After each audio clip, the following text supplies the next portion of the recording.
Bon, alors Coralie, elle sait déjà ce que c'est que d'être une femme de Paname. Par contre, la dernière fois, quand je vous ai rencontré Coralie, vous saviez pas encore ce que c'était que de réaliser un premier long métrage. Alors, est-ce que vous êtes la même Coralie que la première fois que je vous ai interviewée? Bah, le tournage, c'est clairement une énorme étape pour moi d'avoir fait mon premier film, donc je pense que je suis forcément différente, mais malgré tout, j'avais ça en moi avant et c'est juste un accomplissement, je dirais, naturel pour moi en fait.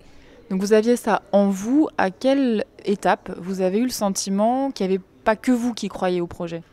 En fait, le projet a été très bien accompagné dès le début, mais pour faire venir vraiment les gens de manière décisive, c'est-à-dire des investissements qui permettent vraiment au projet de se faire et non plus juste de plaire, ça c'est une étape assez cruciale où pendant ce laps de temps, on est encore très seul à savoir que si il faut que le projet se fasse, que si le projet va se faire, s'il faut convaincre, s'il faut absolument montrer à tous ces gens pourquoi il faut que ça existe, pourquoi il faut le faire.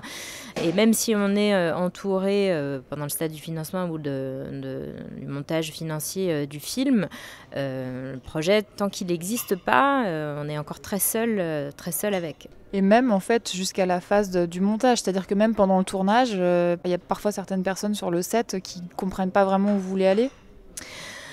Alors oui, sur le tournage, de toute façon, c'est un tournage, c'est vraiment un processus qui, en termes d'énergie, de temps, est extrêmement difficile. Surtout que nous, on était dans des conditions financières très restreintes, donc on n'avait pas beaucoup de moyens, donc il fallait faire les choses rapidement, de manière efficace, avec, c'est vrai, une grande exigence de ma part, parce que je savais exactement là où je voulais aller, ce que je voulais obtenir, et je mettais effectivement beaucoup de pression à tout le monde pour obtenir ça. Il faut savoir que sur un plateau, même si on a des très bons collaborateurs, même si un scénario plaît, même si on explique ce qu'on veut faire, on est quand même la seule personne en tant que metteur en scène à vraiment savoir ce qu'il y aura à l'écran in fine. Comment ça va être monté, quel va être le son, quelle va être la musique, comment les images brutes qu'on est en train de filmer vont se transformer en un film, en du cinéma, et ne pas être juste ce qu'on voit sur un moniteur de caméra. Et c'est vrai que tout le monde n'a pas cette capacité à pouvoir se projeter plus loin et à faire totalement confiance aussi. Et donc il y a des moments où on est très seul et où il faut absolument obtenir de son équipe le meilleur et ce qu'on veut pour le film. Parfois, il faut l'arracher très clairement. Jusqu'à quel point le film qui existe aujourd'hui est semblable à celui que vous aviez dans la tête? Est-ce que vous avez dû faire beaucoup de concessions, par exemple? Alors, il faut toujours faire des concessions, même si le film est très fidèle à ce que j'ai voulu faire et je pense que le plus important pour moi, c'était d'avoir un film original, unique et qui allait créer quelque chose par sa mise en scène, par l'atmosphère que j'allais y apporter, avoir vraiment une identité propre et une identité forte.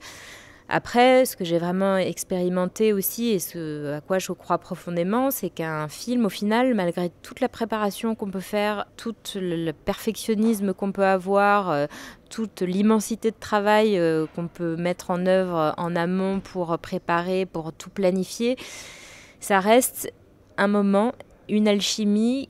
Et donc il y a forcément des choses, même si on est le plus grand obsessionnel et le plus grand perfectionnisme de la Terre, ce que beaucoup de réalisateurs sont et ce que je suis très clairement, il y a toujours des choses qui vont sortir d'une manière différente de ce qu'on voulait, de ce qu'on pensait. Et c'est aussi la faculté de faire avec cette matière-là. Et c'est aussi ça qui est beau, je pense, dans un film, c'est que il reste une part d'incontrôlable et pas tant d'incontrôlables, mais d'ingrédients qui prennent forme d'une certaine manière et qui auraient pris forme d'une manière différente si c'était d'autres ingrédients. Donc ça inclut les comédiens, les décors, l'équipe, une situation financière à un moment donné. Et évidemment qu'un film, c'est aussi le reflet à un moment donné d'un budget qu'on a.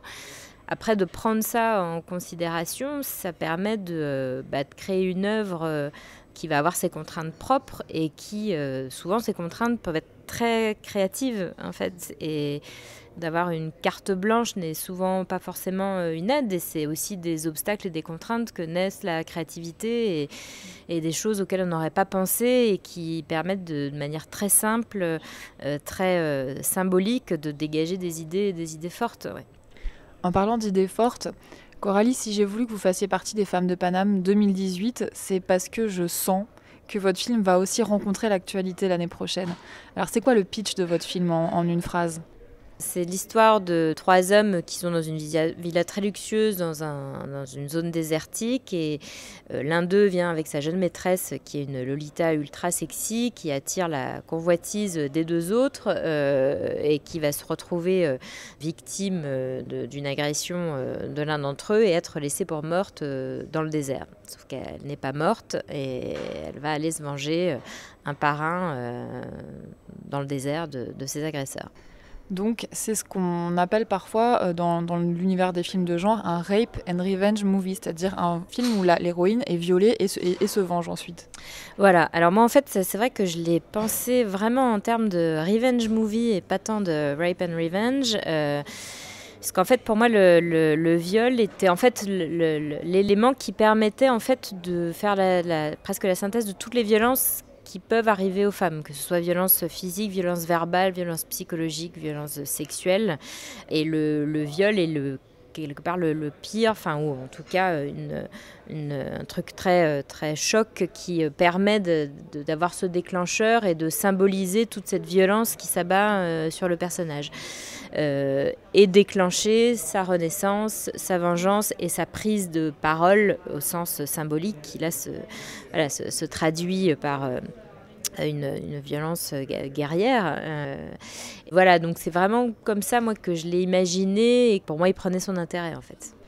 Au moment où vous avez imaginé ce film, évidemment l'avalanche de prise de parole des femmes n'était pas encore advenue. Est-ce que vous vivez cette concomitance avec la sortie de votre film comme une chance ou comme finalement quelque chose de normal ?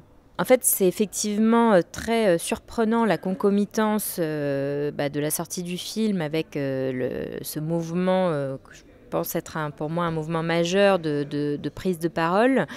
Et quelque part, c'est...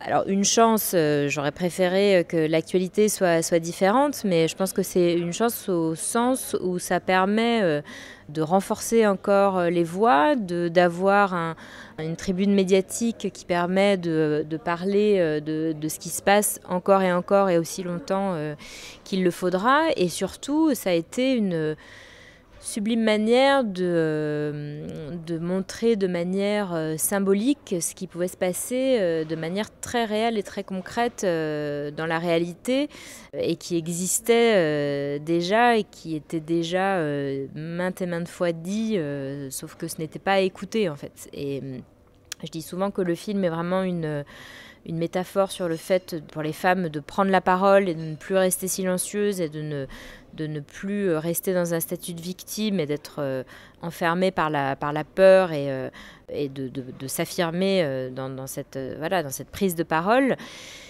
Et du coup, là, c'est vrai que ce timing-là de ces femmes qui ont osé prendre la parole, parce que je pense que c'est quelque chose de très difficile et qui a beaucoup de conséquences. Et tant qu'on n'a pas soi-même, je pense, été dans ce cas de figure-là, on ne mesure pas très bien à quel point c'est un acte qui peut être complexe et compliqué. Et je trouve que cette concomitance-là est assez belle, est assez... et si ça peut aider d'une manière ou d'une autre ce mouvement à continuer, surtout à s'inscrire dans la durée et dans un changement des mentalités de la société, j'en serais la première ravie. Vu la réception du film à l'étranger, on peut presque se dire que si ça se trouve, ce film va vraiment rencontrer l'histoire des femmes et va être, vécu comme une espèce d'étendard par certaines femmes du monde entier finalement.